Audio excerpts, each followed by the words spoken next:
My son secretly dropped out of medical school and spent my money partying. Now he is demanding that I help him again? I sacrificed everything to put my son Jason through medical school, sold my rental property, cashed out my 401k early, took the tax penalty, worked double shifts as a nurse for extra money, moved to a one-bedroom apartment so he could focus on studying without worrying about money. Every month I sent him $5,000. Tuition, rent for his downtown apartment, food, books, everything covered. He promised he'd take care of me when he became a doctor, called me his hero, said he studied every night, sent me pictures in scrubs, talked about his rotations and professors. I was so proud. My son, the future doctor, 3 years of payments, $180,000 total. Then last month, I ran into his roommate's mother at the grocery store. She mentioned how nice it was that Jason and her son could build their entertainment company together. What entertainment company? What roommate? Jason lived alone to focus on studying. She looked confused. Her son had been living with Jason for 3 years. They threw parties every weekend, ran a DJ business together. Jason hadn't been in medical school since first semester. He dropped out after failing his first anatomy exam. Never told me. For 3 years, he'd been collecting my money, spending it on equipment for his DJ business, throwing parties, taking trips to Miami and Vegas, living his best life while I ate rice and beans to afford his fake tuition. I called the medical school. They confirmed he withdrew in 2021. The registrar said they'd sent several letters to his permanent address. My address. Jason had been intercepting my mail. I drove to his apartment that night. His real apartment, not the studio I'd been paying for. A luxury penthouse I'd never seen. Music equipment everywhere. Professional DJ setup, recording booth. 3 roommates I'd never met. Jason was in the living room mixing tracks. When he saw me, he didn't even look surprised, just annoyed that I'd shown up unannounced.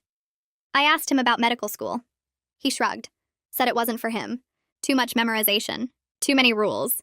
He'd found his real passion in music, built a following, made connections. He was an artist now. I asked about the $180,000. He said that was an investment in his future. The money helped him network, build his brand, buy equipment. It all worked out because his business was taking off. He'd made $30,000 last year, only $150,000 less than what I'd given him. When I started crying, he told me to stop being manipulative. Said lots of parents support their kids' dreams, that I should be proud he found his calling. His roommates agreed, called me cool for funding his journey, like I had a choice, like I knew what I was funding. I left without saying anything else. Needed time to process the betrayal, the lies, the stolen years of my life working double shifts, the retirement money gone, the rental property I'd never get back. Jason didn't call to apologize, didn't text to explain, nothing for 2 weeks. Then yesterday, he called with excitement in his voice. Big news. He had an opportunity. A famous DJ wanted to collaborate. They could tour together, open a studio, build an empire. He just needed startup capital, $50,000. Since I'd already invested so much in his education, what was a little more for his actual career? He'd pay me back double when he made it big. Promise. Just like he promised to become a doctor. I told him I'd think about it. He said there wasn't time to think. The DJ was meeting with other potential partners. This was his shot. Our shot. We were a team. I was his business partner, not just his mother. Without me, none of this would exist. Which was true. Without me, he'd have had to get a job instead of pretending to study medicine. I asked him to meet me at my apartment to discuss terms. He showed up in a Tesla. Leased, he said, for his image. Part of the business. He brought contracts. Had everything planned out. I'd be a silent partner. 15% returns? My name nowhere on the documents because that would complicate taxes. But I could trust him. I let him present his whole pitch. Watched him pull up spreadsheets. Show me follower counts. Play his latest tracks. He talked for an hour about his vision, his talent, his destiny, how this was the universe rewarding my faith in him. Then I handed him an envelope. Inside the envelope were 3 documents.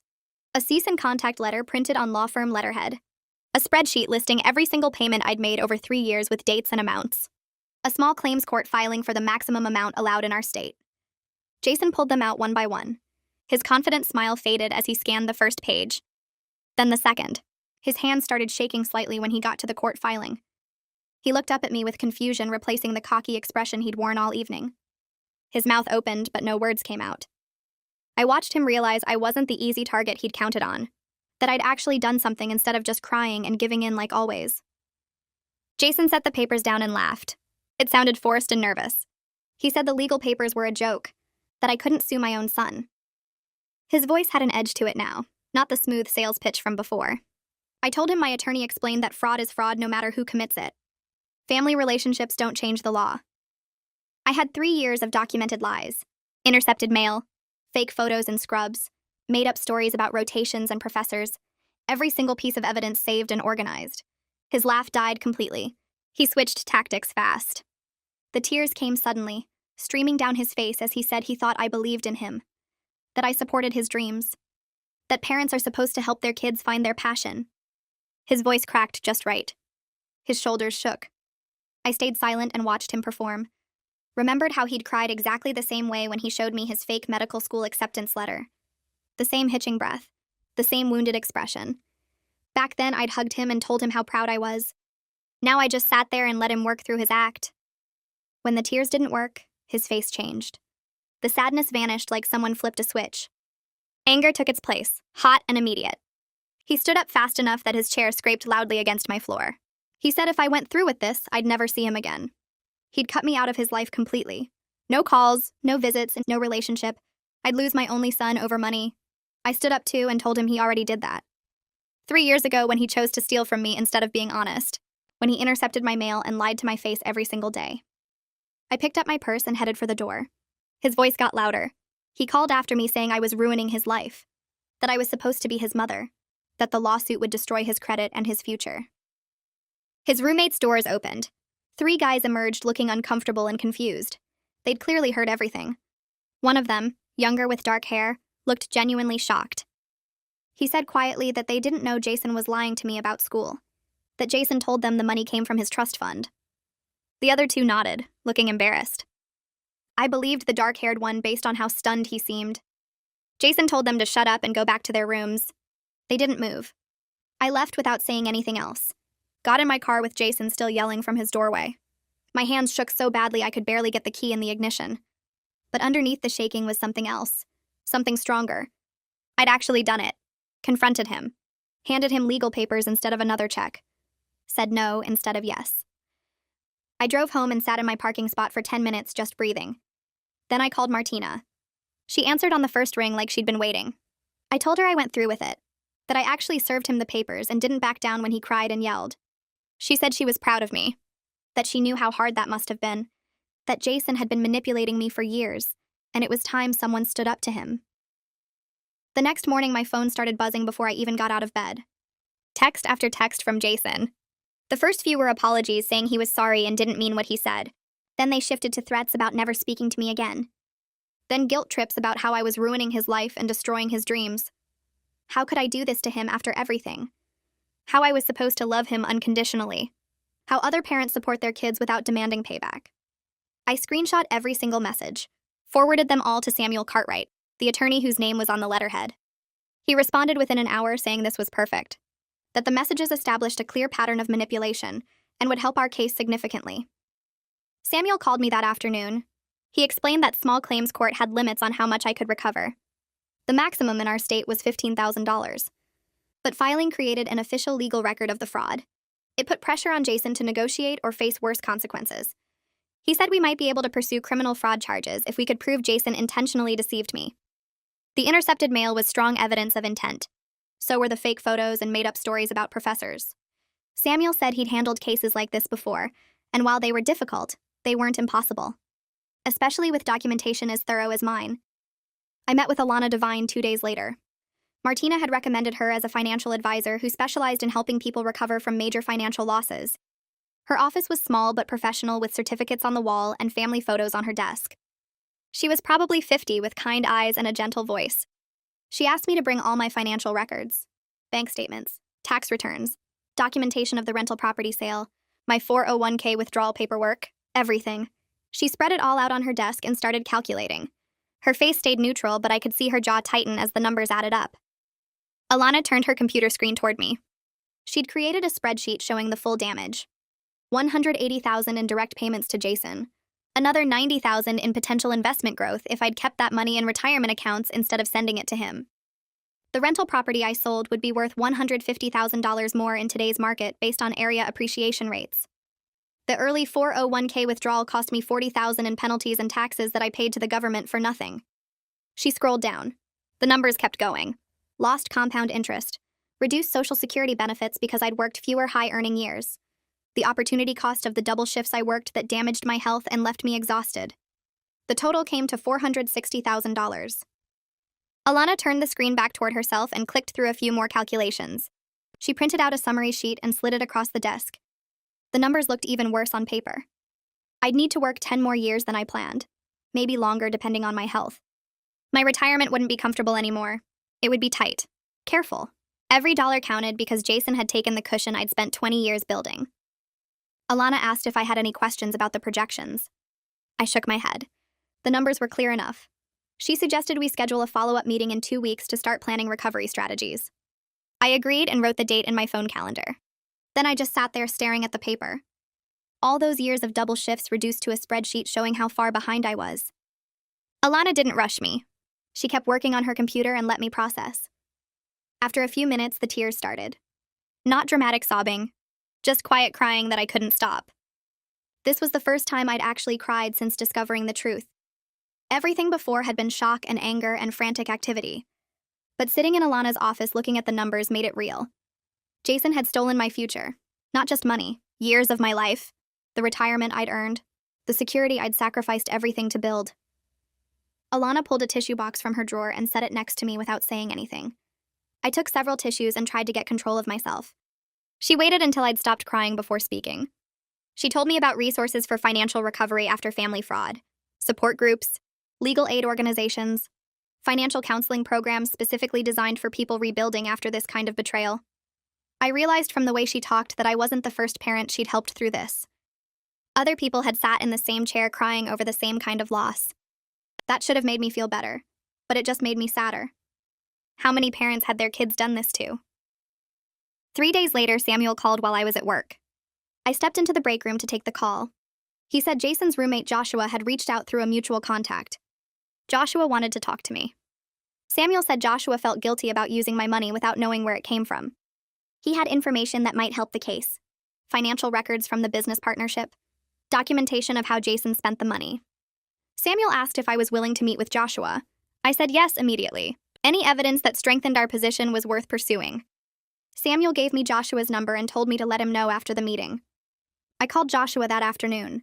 He suggested meeting at a coffee shop near campus the next day. His voice sounded nervous. Young. He apologized 3 times during our 2-minute conversation. I told him it was fine and confirmed the time and location. The coffee shop was busy when I arrived. College students everywhere with laptops and textbooks. Joshua had texted me a description of himself, so I spotted him right away. Tall kid with dark hair sitting alone at a corner table. He had a folder in front of him and kept glancing at the door. I walked over and introduced myself. He stood up so fast he almost knocked over his coffee. We shook hands and sat down. Joshua looked miserable. He started apologizing before I even got settled in my chair. Said he had no idea the money came from me. That Jason told him it was from an inheritance, that if he'd known the truth, he never would have accepted it. I believed him. His horror looked genuine. He pushed the folder toward me. Inside were printed financial records, bank statements, receipts, business expense reports, everything organized with tabs and labels. Joshua had put real effort into documenting this. He walked me through the records page by page, showed me exactly where my money went. $120,000 on DJ equipment over 3 years. Turntables, speakers, mixing boards, lighting systems, recording software, professional microphones. All top of the line because Jason insisted they needed the best gear to compete. Another $40,000 went to the luxury apartment and the Tesla lease. Joshua said Jason convinced him they needed to project success to attract better clients. That image mattered in the entertainment industry. The remaining $20,000 disappeared into trips, music festivals in different cities, networking events that were really just vacations, Miami, Vegas, Austin, Los Angeles. Jason called them business investments, but Joshua admitted most of the time they just partied and handed out business cards. I asked Joshua about the business's actual income. He looked even more uncomfortable. They'd made about $30,000 total across 3 years. Most gigs were small parties and college events that barely covered their expenses. The famous DJ collaboration Jason mentioned was just an email exchange with someone who had a modest following in the region. Not a tour, not a record deal. Just a guy who responded to Jason's messages a few times. Joshua said Jason had a habit of exaggerating opportunities, making small connections sound like major deals, convincing people his big break was always right around the corner. I asked why Joshua stayed partners with him for so long. He said Jason was charismatic, confident, made people believe in his vision even when the numbers didn't support it. But after learning the truth about where the startup money came from, Joshua couldn't work with him anymore. He was dissolving the partnership. He offered to testify if my case went to court, said he wanted to help make this right however he could. I took copies of all the business records, thanked him for his honesty. He apologized again as I left. I drove straight to Samuel's office. Samuel spread the documents across his desk and examined each page carefully. He asked questions about specific transactions, made notes on a legal pad. After 30 minutes, he sat back and smiled. This changed everything. Now we could prove Jason's intentional lies and trace exactly where the money went. The intercepted mail showed intent to deceive. The fake photos and stories about professors showed ongoing fraud. But Joshua's records showed the actual theft. Every dollar accounted for. Every lie documented. Samuel said he'd file an amended claim with this new evidence. It strengthened our position significantly, made it much harder for Jason to claim misunderstanding or honest mistakes. We had proof of deliberate fraud spanning 3 years. 2 weeks after handing Jason the envelope, my phone rang with a number I didn't recognize. I almost didn't answer, but something made me pick up. A man's voice asked if this was Jason's mother. I said yes. He identified himself as Jason's father, my ex-husband. We hadn't spoken in 15 years. Not since the divorce when Jason was 8. He'd moved across the country, started a new family, sent child support checks but never called, never visited. Now suddenly he was on my phone asking to hear my side of the story. Jason had contacted him asking for money. He wanted to know what was really going on before he made any decisions. I told him everything.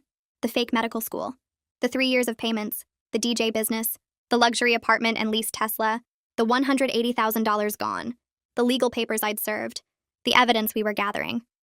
Jason's father stayed quiet through the whole explanation. When I finished, there was a long silence. Then he admitted Jason had pulled something similar on him 5 years ago.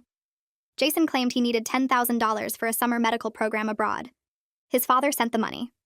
6 months later, he discovered through social media that Jason had actually used it for a trip to Ibiza with friends. No medical program, just another lie to get money for partying. I told Jason's father I'd think about his offer and hung up feeling strange. 15 years of silence, and now he wanted to help, because Jason tried the same trick on him. The $5,000 would make a difference with Samuel's legal fees, but taking money from him felt complicated. Martina said I should accept it when I called to tell her about the conversation. She reminded me that Jason's father had a responsibility to warn me about Jason's pattern of lying for money, and he failed to do that. The $5,000 was the least he could do after staying quiet while I got scammed for 3 years. I called him back the next day and accepted his offer. He transferred the money within hours and sent a brief email saying he wished he'd spoken up sooner. Samuel called 2 days later with news. He'd sent all our evidence to Jason's lawyer, including Joshua's business records and testimony offer. Jason's lawyer had reviewed everything and called Samuel back within 24 hours. They wanted to discuss mediation instead of going to trial. Samuel explained this was a good sign because it meant they knew their position was weak. The intercepted mail proved intent to deceive, and Joshua's records traced every dollar I sent directly to personal expenses and party equipment.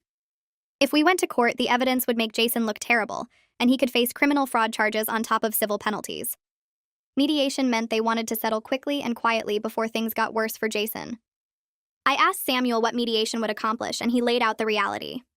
Court cases took months or years and cost thousands in legal fees with no guarantee of recovery. Mediation was faster and cheaper, and gave us leverage to negotiate a settlement where Jason would actually pay something back.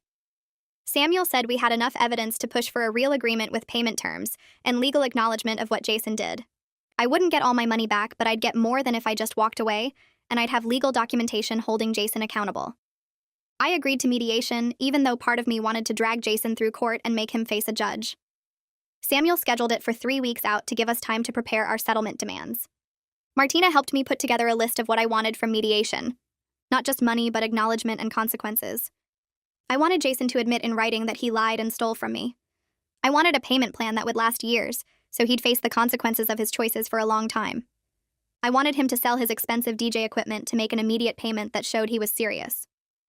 Samuel reviewed my list and said most of it was reasonable, and we could push for all of it given our strong evidence. Before the mediation, I knew I needed help processing everything that happened beyond just the legal and financial aspects. Martina recommended a therapist named Charlotte Barker, who worked with family trauma and financial abuse cases. I called Charlotte's office and got an appointment for the following week. Her office was in a quiet building near the hospital where I worked, and the waiting room had comfortable chairs and calming artwork. Charlotte was younger than I expected, with kind eyes and a direct way of speaking that put me at ease immediately. She asked me to tell her what brought me in, and I explained the whole situation with Jason. The fake medical school, the 3 years of payments, the luxury apartment and DJ business, the legal case we were building. Charlotte listened without interrupting and took notes on a yellow pad. When I finished, she asked me what felt most painful about what Jason did. I started to say the money but stopped because that wasn't quite right. The money hurt terribly, but the betrayal cut deeper. Jason had looked me in the eye for 3 years and lied. He'd sent me fake photos and made up stories about professors and rotations. He'd called me his hero while spending my retirement money on parties and trips. Charlotte nodded and said what Jason did wasn't just theft, but a profound violation of the trust between parent and child. She explained that my grief over losing the relationship I thought I had with Jason was just as valid as my anger over the money. I'd been mourning 2 losses at once: the financial security I'd worked decades to build, and the son I believed existed but never really did. That second loss was the one I hadn't let myself fully feel yet, because I was too focused on the practical problems of legal action and money recovery. We spent the rest of that first session talking about the difference between the Jason I thought I raised and the Jason who actually existed. Charlotte helped me see that I'd been a good mother who supported her child's education. Jason made the choice to exploit that support, and his actions reflected his character, not my failure as a parent. By the end of the session, I felt exhausted but lighter somehow. Charlotte scheduled me for weekly appointments leading up to the mediation. In our second session, Charlotte asked me what outcome from the mediation would feel like justice. I thought about it for a long time before answering. I didn't want Jason destroyed or homeless even after everything he'd done. Some part of me still remembered the little boy who used to bring me drawings from the school and tell me about his day. But I couldn't have a relationship with the man who stole from me unless he fundamentally changed and proved through years of consistent action that he understood what he'd done wrong. I wanted him to acknowledge his lies in writing. I wanted him to pay back whatever amount he could manage, even if it took a decade. Requested Reads is on Spotify now. Check out link in the description or comments. I wanted consequences that might actually teach him accountability instead of letting him walk away thinking he could manipulate his way out of anything. Charlotte asked if I thought Jason was capable of real change, and I admitted I didn't know. He'd shown no remorse when I confronted him at his apartment. But maybe facing legal consequences and losing his business partnership with Joshua had started to crack his confidence. Maybe being forced to acknowledge what he did in mediation would be the wake-up call he needed. Or maybe he'd just learn to be a better liar next time. Charlotte reminded me that I couldn't control whether Jason changed, but I could control how I protected myself going forward. The mediation was about establishing boundaries and consequences, not about fixing Jason or rebuilding our relationship. Those things might happen eventually if Jason did the hard work of becoming a different person, but they couldn't be my focus right now. My focus had to be on my own recovery and making sure Jason faced real accountability for his choices. 2 days before the mediation, Martina came over to help me prepare. She brought takeout food, and we sat at my small kitchen table going through different scenarios that might happen.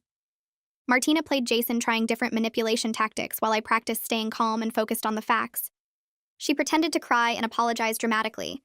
She tried guilt trips about being a bad mother. She offered vague promises about paying me back someday without any specific terms. Each time I responded with the same calm statements about documented evidence and legal accountability. Martina reminded me that I didn't owe Jason forgiveness or a relationship. Protecting myself financially and emotionally wasn't being a bad mother. It was being a smart woman who refused to be exploited anymore. We practiced until I could respond to Jason's likely tactics without getting emotional or backing down from what I wanted. Martina hugged me before she left and told me she was proud of how strong I'd become through this nightmare. The mediation took place in a conference room at a neutral office building downtown. Samuel met me in the lobby, and we rode the elevator up together. He carried a folder thick with evidence and documentation. The conference room had a long table with chairs on both sides and windows overlooking the city. A professional mediator arrived first and introduced herself. She explained the process and ground rules. Then Jason's lawyer arrived alone and set up his materials at one end of the table. Samuel and I sat at the other end. Jason came in last, walking slowly like he wasn't sure he wanted to be there. He wore khakis and a button-down shirt instead of his usual expensive streetwear. His hair was neat and his face looked tired. He sat down next to his lawyer and stared at the table. When I entered the room and took my seat across from him, he glanced up briefly, then looked away. He seemed smaller somehow without his usual confident performance. The mediator started by explaining that this was a voluntary process where both parties would have a chance to speak and hopefully reach an agreement that avoided court. She asked Jason to explain his perspective first. His lawyer nodded at him, and Jason cleared his throat. He gave what sounded like a rehearsed speech about being young and making mistakes. He said he got overwhelmed by medical school and panicked instead of talking to me honestly. He called it poor judgment and said he was sorry for not being upfront about dropping out. His lawyer had clearly coached him to minimize what he did. Jason never used words like fraud or theft. He never mentioned the 3 years of deliberate lies or the intercepted mail or the fake photos. He framed everything as a series of bad choices made by a confused kid who didn't know how to disappoint his mother. I watched him perform his apology and felt nothing but tired recognition of another manipulation attempt. When it was my turn to speak, I pulled out the statement I'd prepared with Charlotte. My hands shook slightly as I unfolded the paper, but my voice stayed steady. I read about working double shifts as a nurse while my body ached and my feet swelled. I read about eating rice and beans for dinner so I could send Jason $5,000 every month. I read about cashing out my retirement early and taking the tax penalty because I believed I was investing in my son's future as a doctor. I read about selling my rental property that would have provided income in my retirement. I read about the 3 years of lies and intercepted mail and fake photos in scrubs. I read about discovering Jason lived in a luxury penthouse throwing parties while I lived in a 1-bedroom apartment sacrificing everything.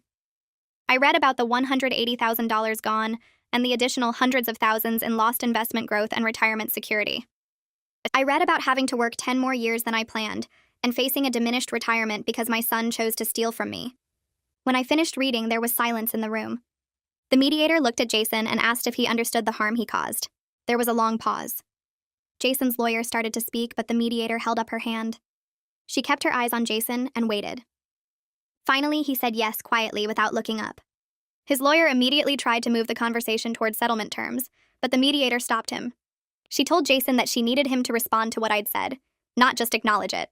She asked him what specifically he understood about the impact of his actions on my life.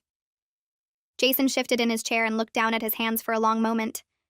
The mediator waited without saying anything, and the silence stretched until it felt uncomfortable. Finally, he spoke in a quiet voice that sounded different from his usual confident tone. He said he knew what he was doing was wrong the whole time. He convinced himself that once his business took off and he made it big, he could pay me back and then I'd be happy for him. He thought if he could just show me success, it would erase the lying. He kept going because he was afraid to disappoint me and admit he failed at medical school. His voice cracked slightly when he said this, and I felt anger rise up sharp and hot in my chest. I leaned forward and told him he clearly wasn't afraid enough to stop stealing from me for 3 years. He wasn't afraid enough to stop intercepting my mail or sending fake photos or watching me work double shifts while he threw parties.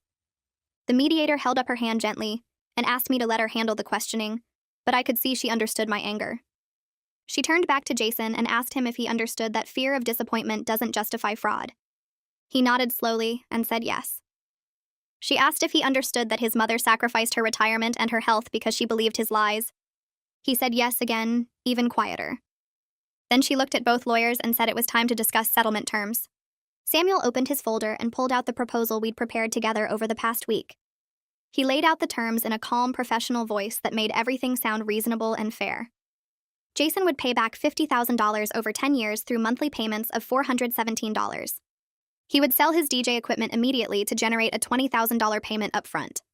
He would sign an agreement acknowledging that he obtained money from me through fraud and deception. If he missed any payments, we could pursue criminal charges with all the documented evidence we'd gathered. Samuel slid copies of the proposal across the table to Jason's lawyer and to the mediator. Jason's lawyer picked it up and read through it carefully, while Jason sat there looking like he might be sick.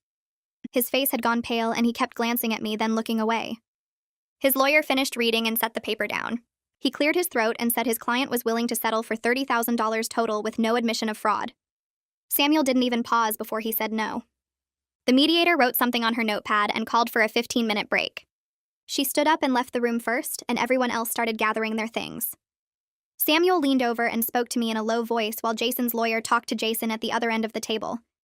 He explained that Jason's lawyer was trying to protect him from future legal liability. If Jason signed a document admitting fraud, it could be used against him in other legal proceedings. But we had enough evidence to push harder, and Samuel believed we could get closer to our original proposal. He told me to stay strong and not accept less than what we deserved. The mediator opened the door and reminded everyone that the break was for 15 minutes and we should stay in the building. I stood up and walked out into the hallway with Samuel following behind me. The hallway had beige walls and uncomfortable chairs lined up along one side. A water cooler sat in the corner, and I walked over to get a cup. My hands shook slightly as I pressed the button and watched water fill the small paper cup. Jason came out of the conference room and started walking toward me. Samuel immediately stepped between us and held up one hand. He reminded Jason in a firm voice that mediation rules prohibited private contact between parties during breaks. Jason stopped walking, but he kept looking at me like he wanted to say something. His lawyer appeared behind him and put a hand on his shoulder. The lawyer said something I couldn't hear and pulled Jason back toward the conference room. They went inside and closed the door. I stood there holding my cup of water, feeling nothing but complete exhaustion. This whole process had drained something out of me that I wasn't sure I could ever get back. Samuel touched my arm gently and asked if I was okay. I nodded and drank the water even though I wasn't really thirsty. I just needed something to do with my hands. The mediator called us back in after exactly 15 minutes. Everyone took their seats again and the atmosphere felt heavier than before. The mediator asked both sides if they were ready to continue negotiating in good faith. Both lawyers said yes. Then she turned to Jason's lawyer and asked if his client had a revised offer. The lawyer conferred with Jason in whispers for a minute, then said they could go to $35,000 total. Samuel shook his head before the lawyer even finished speaking. He pulled out the bank statements and transfer records and the intercepted mail documentation. He laid it all on the table in neat stacks and said we had clear evidence of fraud spanning 3 years. We had Jason's roommate willing to testify about where the money actually went. We had the medical school's withdrawal records. If this went to court, Jason would face criminal charges and the settlement amount would be much higher. Samuel's voice stayed calm, but every word hit like a hammer. Jason's lawyer looked at the evidence and his expression changed. He asked for another private consultation with his client. The mediator nodded and they moved to a corner of the room to talk quietly. 2 hours passed with offers and counter-offers going back and forth. My head started to hurt from the tension and the fluorescent lights. Finally, we reached an agreement that Samuel said was as good as we were going to get. Jason would pay $40,000 over 8 years with monthly payments of $417. He would sell his DJ equipment for an immediate payment of $15,000. Most importantly, he would sign a document acknowledging that he fraudulently obtained money from me through lies and deception. If he missed 3 consecutive payments, I could pursue criminal charges with all our documented evidence. The mediator read through the terms carefully and asked both parties if they agreed. I said yes. Jason hesitated, then said yes in a voice so quiet I barely heard it. Jason's lawyer also negotiated that Jason would have no contact with me unless I initiated it. Jason had to attend financial counseling for 1 full year with proof of attendance. His lawyer looked unhappy about the fraud acknowledgement, but Samuel had made it clear we would pursue criminal charges otherwise. Jason would likely face much worse consequences if this went to court. The mediator printed out the settlement agreement and everyone reviewed it one more time. She explained that once we signed, it would be filed with the court and become an enforceable legal document. Any violation would have serious legal consequences. She asked if everyone understood and we all said yes. I picked up the pen and signed my name on the line next to where it said complainant. My signature looked shaky, but it was done. Jason signed on his line and his hand trembled slightly. Both lawyers signed as witnesses and the mediator signed as the official mediator. She gathered all the copies and said she would file them with the court by the end of the day. I knew I would only recover about $55,000 of the $180,000 he took. It wasn't close to everything I lost, but it was more than I expected when this started. Most importantly, it held Jason legally accountable for what he did to me. The agreement existed now in official records that couldn't be erased or forgotten. Samuel and I walked out of the building together into the afternoon sunlight. I felt lighter somehow, despite knowing I would never get back what I lost. The weight of uncertainty had lifted and been replaced with something concrete and real. Samuel told me the settlement was actually a good outcome given how difficult family fraud cases are to prosecute. Many parents never recover anything at all. The payment plan meant Jason would face consequences for the next 8 years every single month when he made that payment. He couldn't forget what he did or pretend it didn't happen.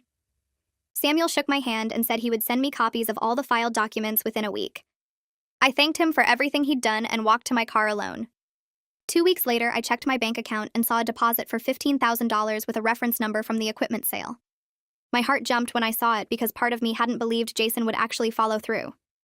I immediately transferred the money into a new retirement account that I opened at a different bank. Jason had no knowledge of this account and never would. It was mine and mine alone and protected in ways my previous accounts hadn't been. I called Alana and told her about the deposit. She congratulated me and said we should meet to set up automatic contributions from my nursing salary. We scheduled an appointment for the following week, and she helped me create a realistic plan for rebuilding my savings over the next 20 years. The numbers still looked scary, but they looked possible now instead of hopeless. The first monthly payment of $417 appeared in my account exactly on the due date. I stared at the transaction on my phone screen, feeling a complicated mix of relief and sadness. Relief that Jason was keeping his agreement. Sadness that this was what our relationship had become. A monthly payment that reminded me of everything he took and everything we lost. I called Charlotte and told her about the payment. She asked me how I felt, and I told her I didn't really know. She said that was okay and normal. Some betrayals are too deep to fully heal, and some relationships never recover no matter how much time passes. The important thing was that I was protecting myself and moving forward with my life. Jason's choices were his own, and I couldn't fix him or change him. All I could do was rebuild what he destroyed and make sure he never had the chance to hurt me again. I picked up 1 extra shift per week at the hospital instead of the 2 I was working before. My body needed the break after years of pushing myself past exhaustion. The extra money still helped, but I could actually sleep on my days off now. I met with Alana 2 weeks after the settlement, and she spread out new financial projections across her desk. She showed me how the monthly payments from Jason combined with my nursing salary and careful budgeting meant I could retire at 70 instead of 75. 5 years earlier than we originally calculated when I first came to her office, broken and desperate. The numbers looked possible instead of hopeless, and I felt something close to relief as I studied the charts.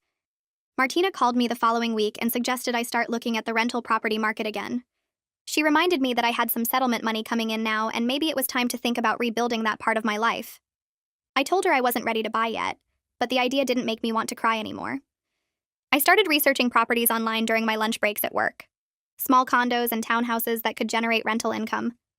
This time I made notes about keeping everything completely separate and protected. No one would have access to these investments. No one would even know they existed until the paperwork was signed and the properties were mine. 3 months after the mediation ended, Samuel forwarded me a letter from Jason. He explained that Jason had sent it to his office, asking if he could call me to apologize properly. I read the letter twice sitting at my kitchen table.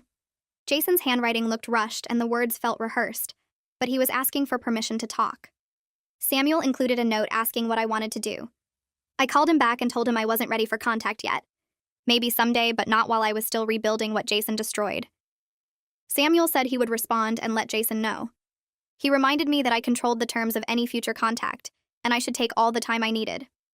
I talked about the letter with Charlotte during our next therapy session. She asked me how I felt about Jason reaching out, and I admitted I didn't know. Part of me wanted to hear what he had to say. Part of me knew it wouldn't change anything. Charlotte helped me work through my anger at myself for not seeing the signs earlier. I kept thinking about all the red flags I missed, the vague details about classes, the way he always had an excuse when I asked to visit, the intercepted mail I never questioned. Charlotte pointed out that Jason went to great lengths to maintain his deception. The fake photos in scrubs, the detailed lies about professors and rotations, the carefully crafted stories about his studies. He deliberately exploited my trust and pride in him. She reminded me that I did what any loving parent would do, and he chose to take advantage of that love. 2 weeks later, I joined a support group for parents who experienced financial abuse from adult children. Charlotte recommended it, and I was nervous walking into the community center for the first meeting. 7 other parents sat in a circle, and the facilitator asked us to share our stories if we felt comfortable. I listened to a woman talk about losing her house because her daughter took out credit cards in her name. Another woman depleted her late husband's life insurance, paying for her son's fake business ventures. Several parents were still paying off debt from their children's lies years later. One father maxed out every credit card he had because his son claimed he needed money for cancer treatment that turned out to be completely fabricated. Sharing my story in the group helped me feel less ashamed and isolated. Everyone nodded when I talked about the intercepted mail and the fake photos. They understood the specific kind of betrayal that comes from your own child. The facilitator helped me see that Jason's actions reflected his character, and not my failure as a parent. I did everything right by supporting my child's education. He was the one who chose to exploit that support. Other parents agreed and shared similar realizations from their own experiences. We weren't bad parents. We were good parents who got taken advantage of by people we trusted completely. 6 months into the payment plan, I checked my bank account one morning and didn't see Jason's monthly payment. My stomach dropped, and I immediately thought he was going to default. I called Samuel in a panic, and he told me to wait before doing anything. The agreement required 3 consecutive missed payments before we could take legal action. 3 days later, the payment came through, and Samuel forwarded me an apologetic email Jason had sent, explaining he had an unexpected car repair expense. Samuel reminded me that one late payment didn't trigger any consequences. I needed to breathe and trust the legal protections we built into the agreement. I used some of the settlement money to take a weekend trip with Martina to a beach town we visited as kids. We stayed in a small hotel near the water and spent 2 days walking on the sand and eating at local restaurants. It was the first vacation I had taken in 5 years. Being away from everything helped me remember who I was beyond being Jason's mother or a nurse working double shifts. Martina and I talked about our childhood and our parents and how different our lives turned out from what we imagined. She told me she was proud of how I handled everything with Jason. She said I was stronger than I gave myself credit for. At work the following month, my supervisor called me into her office and offered me a charge nurse position. The role came with a modest salary increase and more responsibility managing the other nurses on my floor. I accepted immediately, knowing the extra income would help my retirement recovery. My supervisor mentioned she noticed I seemed more focused lately, more present during my shifts. I realized that setting boundaries with Jason helped me reclaim energy I was wasting on constant worry. I wasn't checking my phone every hour wondering if he would contact me. I wasn't lying awake at night replaying our last conversation. I was actually living my own life again. Alana reviewed my finances after 8 months and showed me I was actually ahead of our projected savings schedule. Between the settlement payments, my increased salary from the charge nurse position, and cutting unnecessary expenses, I had saved $12,000 toward a rental property down payment. She pulled up property listings in my price range, and we looked at small condos that could work as investments. The numbers made sense now. I could see a path forward that didn't involve working until I died. Alana scheduled our next meeting for 3 months out and told me to keep doing exactly what I was doing. I started looking at property listings online during my lunch breaks at the hospital. Small condos in neighborhoods I'd never considered before. Places that needed work but had good bones. I made spreadsheets comparing mortgage rates and rental income potential. Calculated what I could afford if I saved for another year. This time I wasn't desperate or making emotional decisions. I was building something for myself with clear eyes and protected boundaries. The excitement felt different from before. Not the proud parent funding a dream, but an investor protecting her future. I bookmarked 3 properties and scheduled tours for my next day off. Jason's monthly payment hit my account right on schedule the next month. I didn't check obsessively anymore. Alana had set up automatic transfers, so the money went straight into my retirement account without me touching it. I trained myself to think of it as restitution owed rather than something coming from my son. The distinction helped.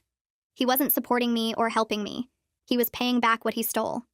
Some months I forgot to even verify the deposit arrived. That felt like progress. One morning I opened my email and saw a message from Joshua. Subject line said, "New beginnings." He wrote that he'd started a different entertainment company with partners who shared his values. They were doing well booking corporate events and weddings, professional work that paid consistently. He thanked me again for not including him in the legal action against Jason. Said he learned important lessons about checking where money comes from and who you go into business with. He attached a photo of their new office space. Small but legitimate. I wrote back a brief congratulations and deleted the thread. His redemption wasn't my concern.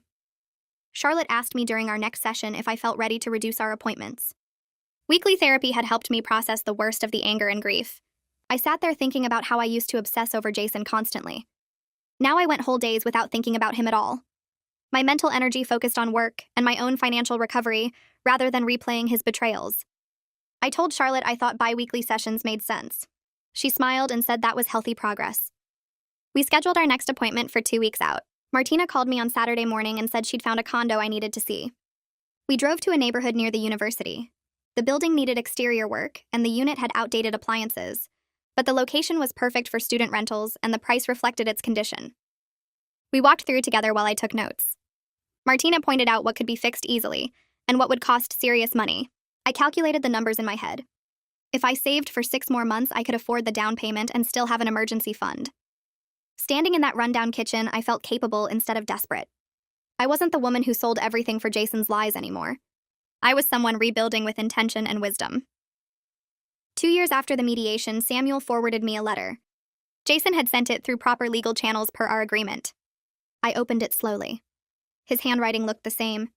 He wrote that he'd been working a regular job for the first time in his life. Finished the required financial counseling. Said he understood now what he took from me. Not just money, but years of my life and my ability to trust. He didn't ask to see me or call. Just wrote that he hoped someday I might forgive him. The letter felt sincere, but I'd believed his sincerity before. I read it 3 times looking for manipulation or excuses. Found mostly accountability and regret. I filed the letter in a folder with all the other legal documents. Didn't respond. Charlotte said during our next session that forgiveness was something I did for myself, not for Jason. That I could forgive the betrayal without reconciling the relationship. I thought about that. Maybe someday I'd get there. Maybe I never would. Both options felt acceptable. I wasn't carrying the anger around like a weight anymore. It existed but didn't define me. That seemed like enough. 3 years after discovering everything, I signed closing papers on the small condo. The young couple who'd be my first tenants seemed responsible and excited. They signed a lease for $200 above my mortgage payment. Martina took me to dinner that night to celebrate. We ordered wine and appetizers and talked about how far I'd come. I felt proud of myself in a way I hadn't felt since before Jason's lies. This accomplishment was mine, built from my own work and smart decisions. Nobody could take it away or devalue it with betrayal. Alana showed me my retirement account balance during our quarterly review. $45,000. Between my contributions, Jason's settlement payments, and market growth, I'd rebuilt a foundation. She pulled up projections showing that if Jason continued paying and I maintained my savings rate, I could retire at 68. Not the retirement I originally planned, but comfortable enough. A modest life I'd earned through my own resilience. The numbers felt real and achievable rather than desperate and impossible. At work, I started mentoring a new nurse named Rebecca. She reminded me of myself at her age, eager to help everyone, quick to trust, generous with her time and money. During a quiet moment in the break room, she told me about supporting her brother through culinary school, sending him money every month. I listened and felt that familiar tightness in my chest. After she finished, I shared a carefully edited version of my story with Jason.